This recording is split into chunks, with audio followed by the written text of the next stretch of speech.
కొత్త కార్యక్రమం ఏమిటి? దీనికి నరేంద్ర మోడీ, అమిత్ షా జవాబు చెప్పాలి. మీ రాజకీయ నాయకులకు ఓట్ల రాజకీయాల గురించి దేశాన్ని ముక్కలు చేయాలని ఆలోచన చేయడం తప్పు. ఆర్ఎస్ఎస్ చెప్పిన దానికి, మోహన్ భగత్ చెప్పిన దానికి దీనికి జవాబు నరేంద్ర మోడీ ఇవ్వాలి.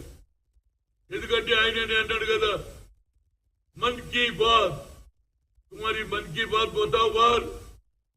దేశాన్ని హిందూ దేశం చేయాలని ఉన్నదా? హిందూ దేశం చేస్తే మిగతా వాళ్ళు ఉండేది లేదా? కశ్మీర్ అటువంటి ప్రాంతంలో జాతీయ జెండా పట్టుకొని తిరుగుతున్నారు. మేము వీఆర్ ఇండియన్ అంటున్నారు, మేము భారతీయులం అంటున్నారు. అదేవిధంగా పాత పట్టణంలో కూడా 15th ఆగస్ట్ కానీ 26 జనవరి వాళ్ళు కూడా జెండాలు తీసుకొని తిరుగుతూ ఉంటే ఏమిటి ఈ ఆలోచన? నాకు అర్థమైతే లేదు. నరేంద్ర మోడీ ఇచ్చిన వాగ్దానాలను ఒక్కటి పూర్తి చేయలే, 2 కోట్ల ఉద్యోగాలను చేయలే. కనుక దీనికి జవాబు మీరు చెప్పాలి. లేకపోతే ఈ దేశంలో మతాల పేరు మీద, కులాల పేరు దేశాన్ని విభజించడానికి ప్రయత్నం చేయకు. మీ సీట్ల గురించి దేశాన్ని ముక్కలు చేయొద్దని నేను కోరుతున్నా.